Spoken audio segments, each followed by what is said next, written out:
Your Excellency, Professor Tetsuo Watanabe, President of ERIA,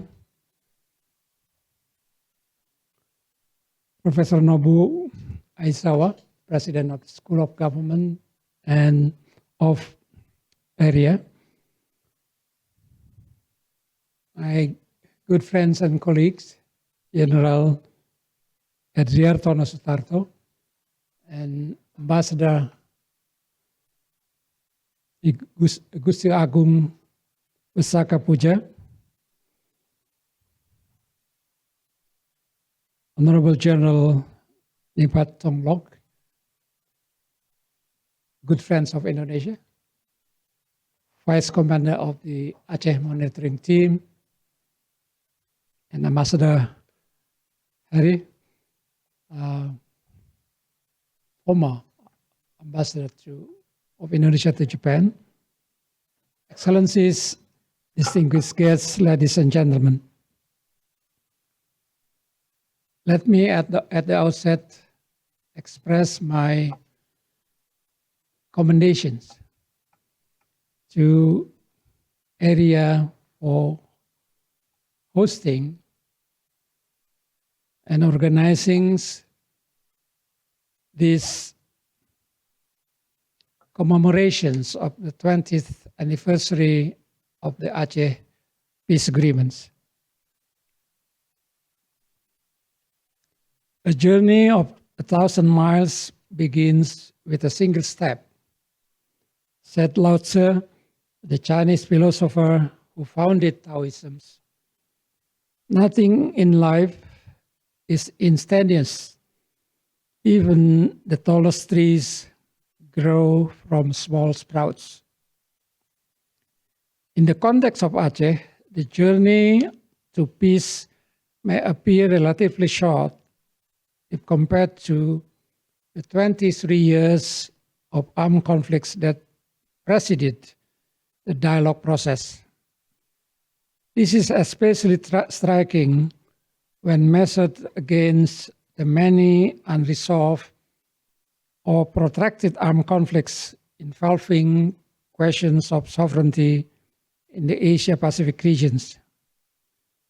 The peace process between the governments of the Republic of Indonesia and the Free Aceh Movement, or GAM, unfolded over a span of 6 years. But it was still, I should repeat, it was built upon decades of conflicts, mistrust, and intermittent attempts of resolutions. The final 3 years, concluding, I should not say that, but instead, the overall process was complex and delicate.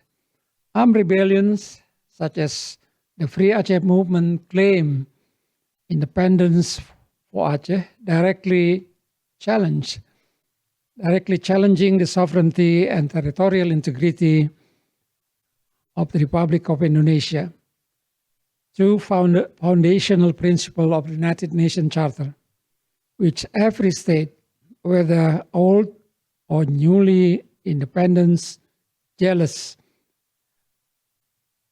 guards.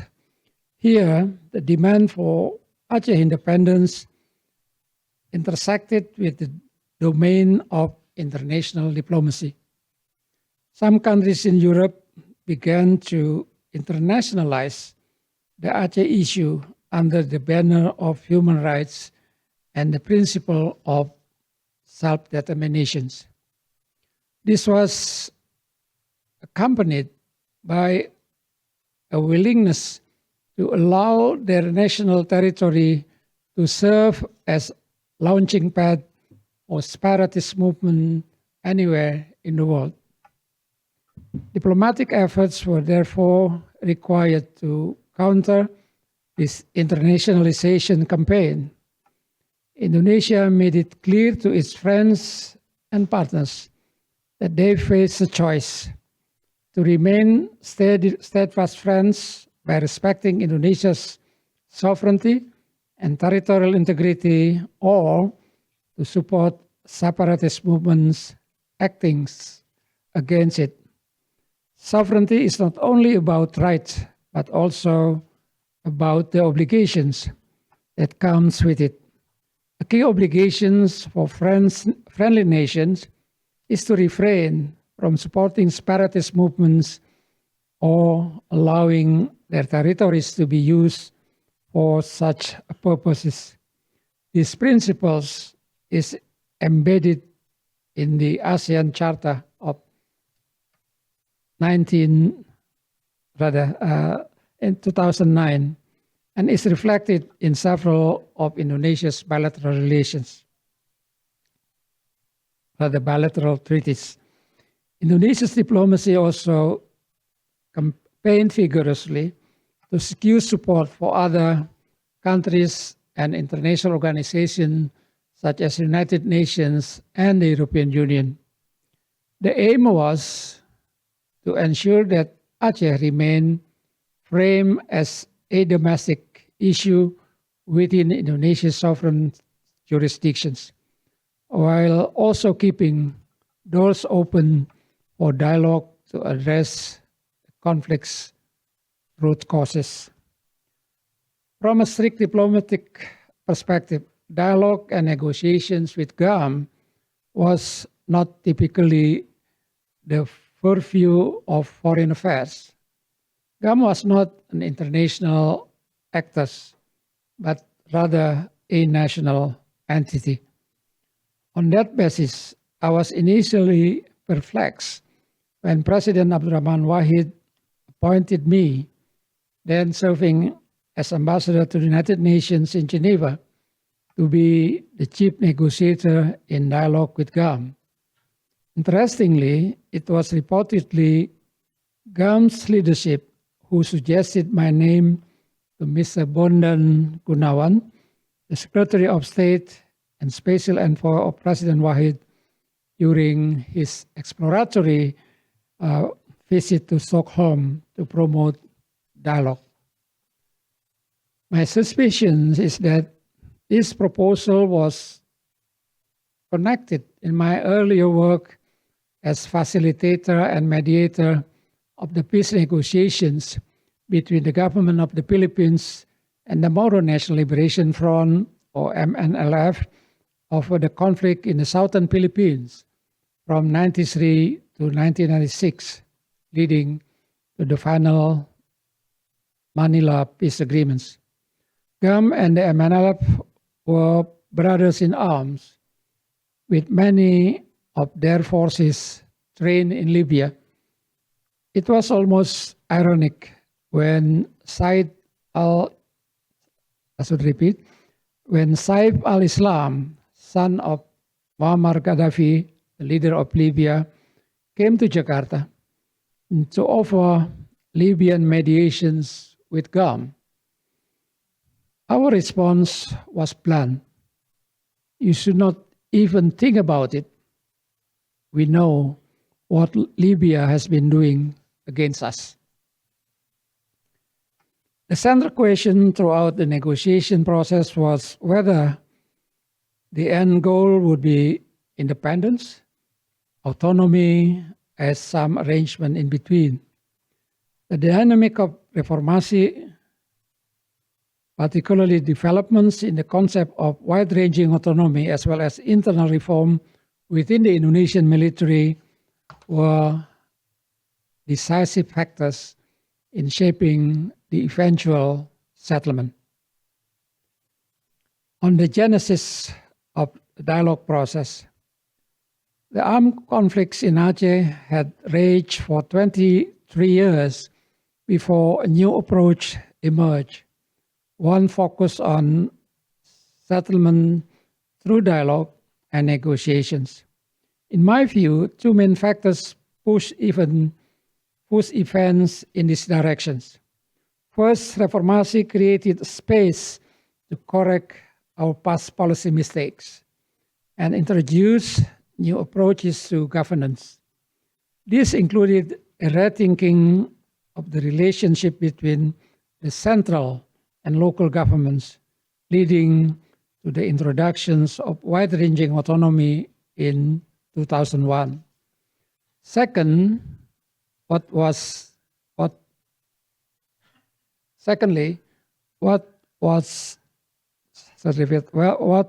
I would call the Gus Dur factor. President Abdurrahman Wahid, Indonesia's first reformist president, was a humanist, a democrat, and an advocate of human rights. His administrations mark a departure from a predominantly military approach of the previous 20 years under President Suharto, during which the only policy towards armed rebellions was to crush it militarily. By the late 1990s, the situation on the battlefield had reached a stalemate. Neither side could expect a decisive victory. Against this backdrop, President Wahid sent his Secretary of State, Bondan Gunawan, to Aceh to meet with GAM Commander Teku Abdullah Safei. Although Bondan expected to meet the commander deep in Aceh jungle, he was surprised to find him in the open daylight of a district town. This encounter was followed by Bondan's visit to Sweden, where he met the top GAM leadership and a professional agreements to pursue dialogue was reached there in Stockholm. As we commemorate the 20th anniversary of the Aceh Peace Agreement, we must give due credit to President Wahid, who took the first step that ultimately led to the resolution of peace and security in Aceh. His visions began the 1,000-mile journey toward reconciliations. A journey of 1,000 miles in 6 years. There were three main phases in the Aceh Peace Dialogue and Negotiation. One is humanitarian pause from year 2000 to 2001. Second, COHA, cessation of hostilities agreements from 2002 to 2003. And the last one, the Helsinki Dialogue from January to August 2005. The first and second phases were facilitated by the Henry Dunant Center, based in Geneva, and later known as the Center for Humanitarian Dialogue, or HDC. The third phase was facilitated by former President Martti Ahtisaari of Finland under his own organization called CMI. On humanitarian pause, the phase began in January 2000.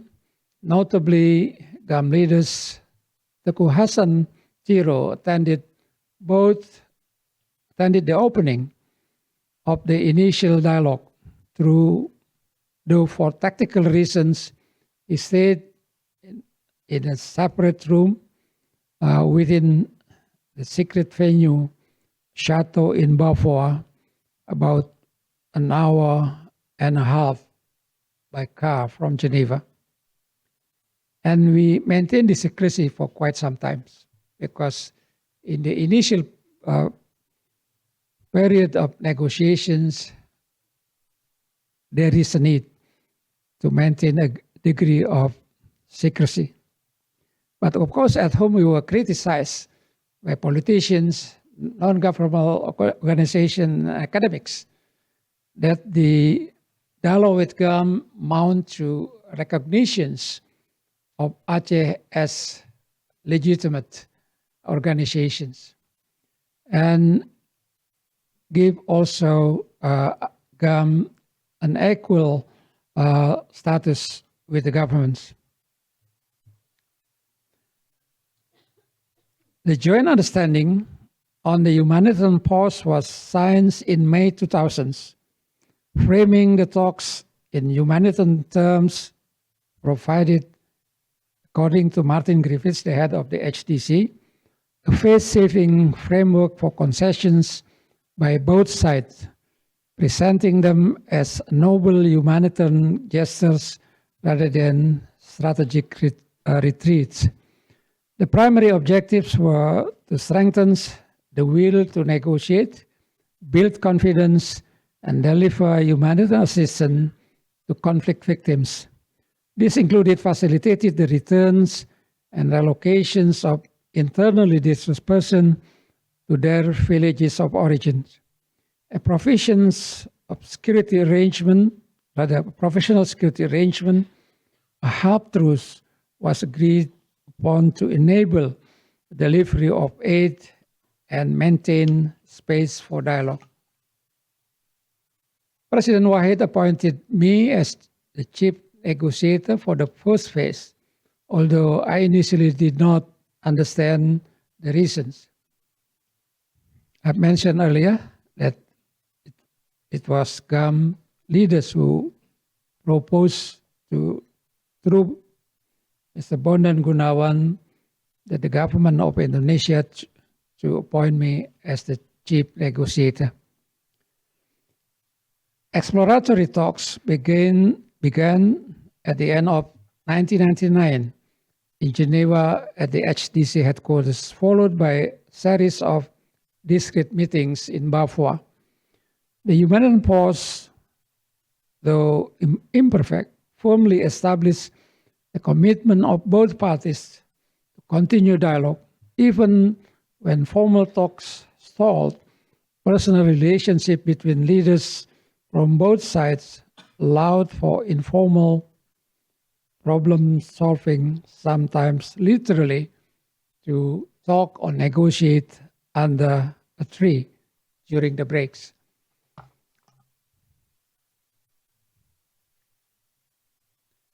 In January 2001, the parties reached a provisional understanding on elements of future governance of Aceh, containing the seeds of an autonomy framework for Aceh. This proposed a transformation of GAM from an armed movement into a political entity. B, to strengthen joint security arrangement as agreed under the humanitarian pause. However, the Indonesian delegation struggled to convince its own government to endorse the substantive points as autonomy reforms were still being legislated nationwide. Law number 22 of 1999 on local governments, which entered into force in January 1st, 2001. The autonomy versus independence debate remained the central issue throughout the process, with its conceptual development tied closely to the reformations agenda. These developments within the Indonesian governments negatively affected the process. Number one, the removal of President Wahid from office, a process that took almost 7 months, starting in January until July 2001, causing political instability. B, the successions of President Megawati Soekarno Putri, whose nationalistic approach shaped her policy on dialogue with GAM. And C, my appointment as foreign minister in August 2001, which, coupled with escalations of violence in the field, brought the humanitarian pause to an end. The 9/11 attacks in the United States in September 2001 also shifted the government's priority, further disrupting the Aceh negotiation. For 7 months, namely July 2001 until February 2002, the process stalled. Stability in the coordinating Ministry of Political and Security, held by Dr. Susilo Bambang Yudhoyono, provided some continuity. And the appointment of Ambassador Wirajuda in December 2001 opened a new chapter of negotiations called the Cessation of Hostilities Agreement, or COHA. The negotiation can succeed when in the field the forces of both sides are engaged in continuous fighting. I should repeat, no negotiations can succeed when in the field the forces of both sides are engaged in continuous fighting. The security arrangement under the humanitarian pause had always been temporary, designed solely to facilitate the delivery of humanitarian relief assistance to victims and displaced persons, as well as to serve as confidence-building measures. Once its limited mandate expired, there was no effective mechanism to maintain calm. Negotiating a ceasefire in the context of guerrilla war is an especially difficult exercise. Unlike conventional conflicts, there is no clear and defined boundary line of demarcations, and the distinction between combatants and non-combatants is often blurred. These confusions complicates the task of monitoring compliance, and the cost of deploying and sustaining effective monitoring missions is also substantial, requiring both financial resources and political will. Despite these challenges, the second phase of dialogue focused on achieving a ceasefire, cessation of hostilities agreement, or COHA. The Government of Indonesia's strategy during this phase rested on 3 interconnected course of actions. A, the conflict would be brought to an end through a transitional period, at the conclusions of which spatial autonomy arrangement could be accepted as the final solutions. B, during the transitional period, hostilities would cease entirely, confidence-building measures would be intensified, and socio-economic life in Aceh would be normalized, with humanitarian and development assistance from both the Government of Indonesia and the international community. All-inclusive dialogue would be held among all elements of Acehnese society, including GAM, as a consultative forum for achieving a peaceful negotiated settlement based on the spatial autonomy law, namely law on Mangrove Aceh Darussalam. This framework envisions that in due course, a general election will be held in which GAM could participate as provincial political party. So actually at this stage, we envisage a local political party would be established. This is a crucial point at the very last day of the Helsinki meeting. I'll come back on this later on. The matter of local political parties would resurface in the Helsinki process, becoming a decisive issue in the final moments before the signing of the 2005 Memorandum of Understanding. For the purpose of sharing the cost of ceasefire, monitoring team and mobilizing humanitarian and economic assistance, the government began to internationalize the process. Well, well-intentional, well-intentioned, this step introduced new complexities. The participation of multiple foreign governments and international organizations brought with it a diverse and sometimes competing interests, making compromise more difficult. The COHA process was ultimately disrupted by two critical events.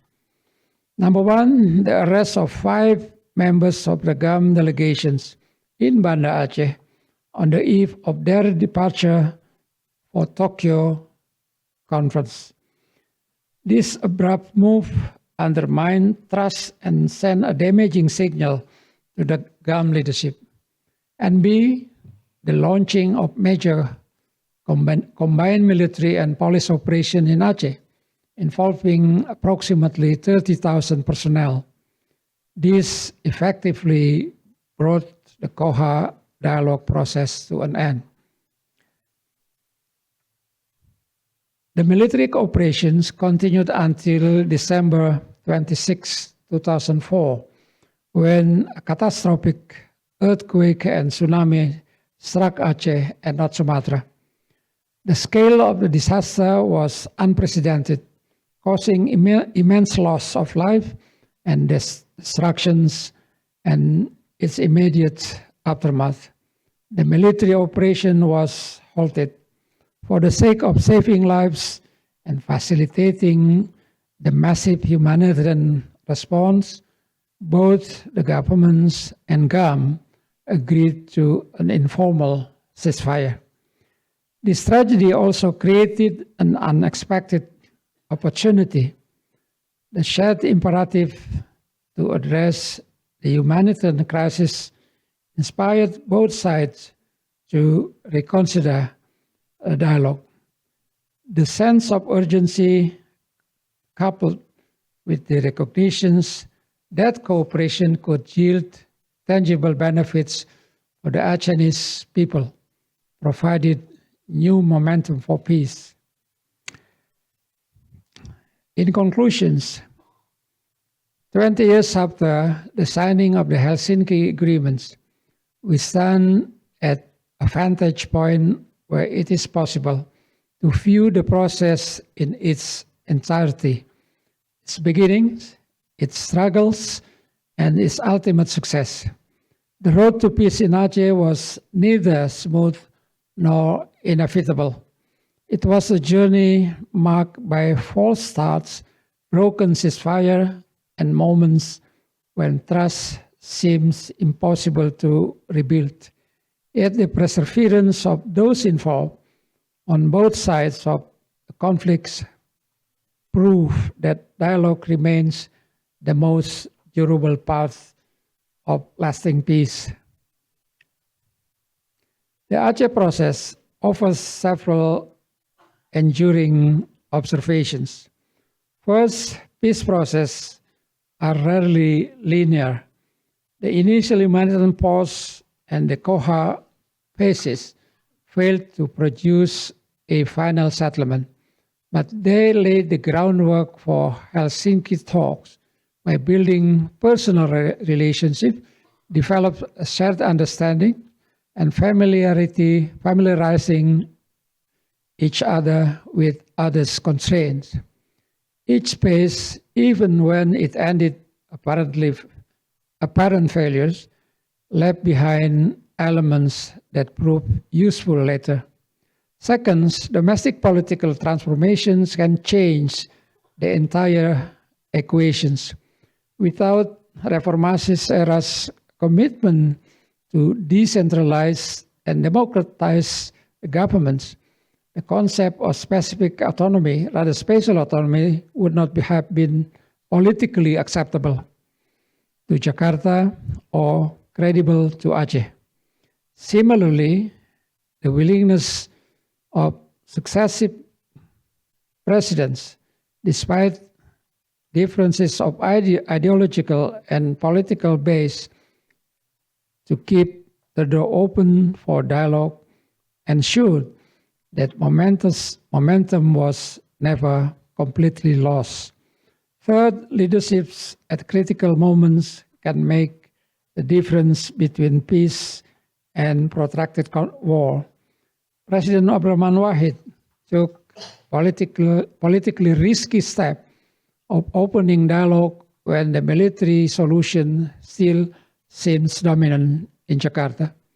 President Megawati Soekarno-Putri authorized KOHA despite her more nationalistic instinct, signifies a readiness to experiments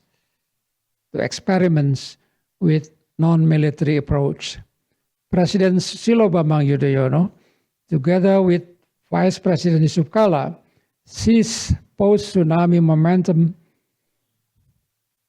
moment to push for a decisive agreement, working closely with Marty Ahtisaari to ensure that Helsinki process did not stall.